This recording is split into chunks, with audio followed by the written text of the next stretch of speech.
حضرت ام سلیم آئی حضور صلی اللہ علیہ وسلم کے پاس اور کہا کہ حضرت مجھے کچھ مختصر وظیفہ بتا دیجئے، تو آپ نے فرمایا 10 مرتبہ سبحان اللہ پڑھ اور 10 مرتبہ الحمدللہ پڑھ اور 10 مرتبہ اللہ اکبر پڑھ۔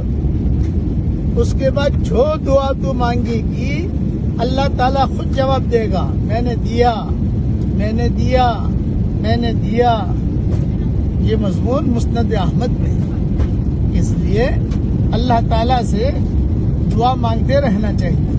اللہ تعالیٰ ہم سب کے لیے دونوں جہاں کی جنتوں کے فیصلے فرمائے۔ بیٹھتے 3 چیزیں زیادہ سے زیادہ پڑھتے رہو اور ہر ایک کی زبان پر وہ چیزیں آتی ہیں، یہ نہیں کہ نہیں آتی، اس کا ریٹ زیادہ ملے گا آپ کو۔ ایک تو کلمہ بہت پڑھو تو ہمارا ایمان تازہ ہوتا رہے گا کہ پتہ نہیں زندگی کی کون سی گلی میں زندگی کا آدمی کی شام ہو جائے تو ظاہر بات ہے کہ آدمی کلمہ پڑھتا رہے گا کلمہ پڑھتا رہے گا کلمہ پڑھتا رہے گا، تو اس کا آخری کلمہ زبان سے جملہ نکلے گا اور کلمے کا نکلے گا تو سدا جنت میں۔ دوسرا استغفار بہت کرو، تیسرا درود شریف بہت پڑھو۔ اپنا ٹائم باندھ لو، آپ 24 گھنٹے ہیں تو 24 گھنٹے میں ہر وقت آدمی نہیں پڑھے گا، کھائے گا بھی سوئے گا بھی میٹنگ بھی کرے گا بات بھی کرے گا، بس اتنا کہ ابھی مجھے جو ہے صبح کے وقت میں کلمہ بہت پڑھنا ہے، دوپہر کے وقت میں استغفار بہت پڑھنا ہے اور رات کے وقت میں درود شریف بہت پڑھنا ہے۔ بس چلتے پھرتے اللہم صلی علی محمد۔ درود شریف پڑھنے کا سب سے بڑا فائدہ یہ ہے کہ آدمی ایک مرتبہ درود شریف پڑھتا ہے تو فرشتہ اس آدمی کا نام اور اس آدمی کے باپ کا نام، ماں باپ کا نام لے کر وہاں درود پہنچاتا ہے، یعنی کہ ہمارا نام ہمارے ماں باپ کا نام وہاں پہنچتا ہے حضور کے دربار میں۔ کتنی بڑی فائدے کی چیز ہے، فائدہ ہی فائدہ ہے اس میں۔ اچھا، باقی نیکیوں کے لیے اخلاص ضروری ہے، کلمہ اخلاص سے پڑھو، استغفار اخلاص سے پڑھو، درود شریف کے لیے اخلاص ضروری نہیں ہے۔ تو درود شریف کے لیے اخلاص ہونا، آپ بغیر اخلاص کے پڑھو گے وہ درود شریف جو ہے بغیر اخلاص کے پڑھو گے تو بھی اخلاص کا ہی وزن ملے گا۔ یہ ہماری شریعت میں ایک ہی نیکی ایسی ہے کہ جس میں اخلاص کی ضرورت نہیں ہے۔ آپ نے غفلت کے ساتھ پڑھا، اڑتے بیٹھتے پڑھا اللہم صلی علی محمد، اتنا پڑھ لے۔ ایک بزرگ تھے، وہ تو جب بھی اپنا کوئی کام کاروبار وغیرہ جب شروع کرتے تھے، جیسے یادی بناتے ہیں لوگ، کبھی آج یہ کام کرنا ہے، آج یہ کام کرنا ہے، آج یہ کام کرنا ہے، تو سب سے پہلے لکھتے تھے بسم اللہ الرحمن الرحیم، پھر نیچے لکھتے تھے اللہم صلی علی محمد وعلی آل محمد، بس اس کے بعد اپنا کام شروع کرتے تھے کہ نمبر 1 یہ کام ہے، نمبر 2 یہ کام ہے، نمبر 3 یہ کام ہے۔ تو فرماتے تھے کہ اللہ میرا کام ایسا بنا دیتا ہے، لکھا اور کام ہو گیا، لکھا اور کام ہو گیا، لکھا اور کام ہو گیا۔ ان کی عادت ہی تھی۔ اچھا، جب ان کا انتقال ہوا تو پیشی ہوئی، اللہ نے فرشتوں سے کہہ دیا ابھی معاف کر دو ان کو۔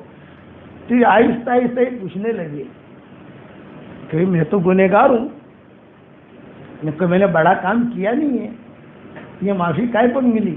بولے بسم اللہ الرحمن الرحیم اور اللہم صلی علی محمد وعلی آل محمد پر معافی ہوئی ہے تھی، تو جو لکھتا تھا نا اس پر معافی ہوئی ہے۔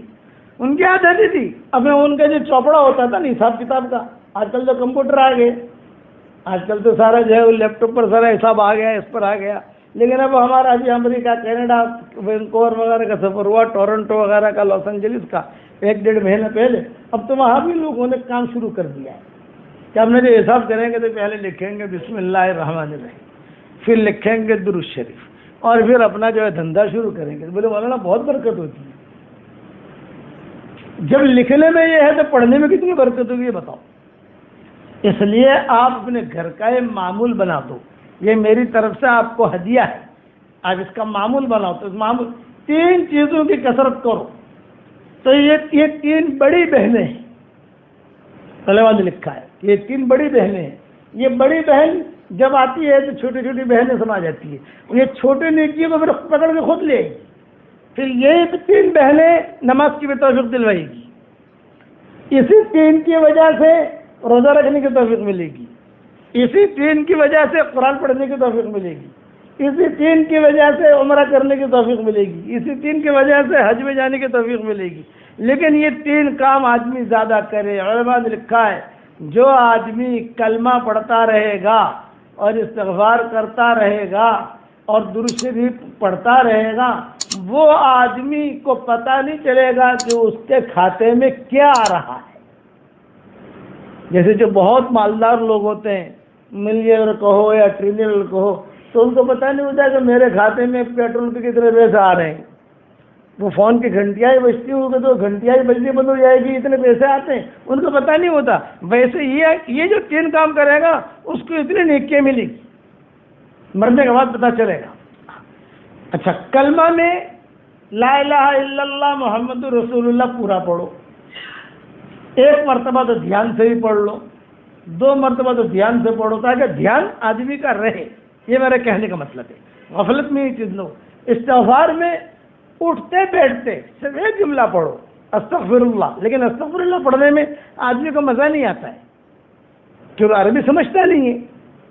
مزہ کس میں آتا ہے؟ جس میں آدمی سمجھے، تو آدمی اٹھتے بیٹھتے اتنا جملہ کہے، اے اللہ مجھے معاف کر دے، اے اللہ مجھے معاف کر دے، اے اللہ مجھے معاف کر دے۔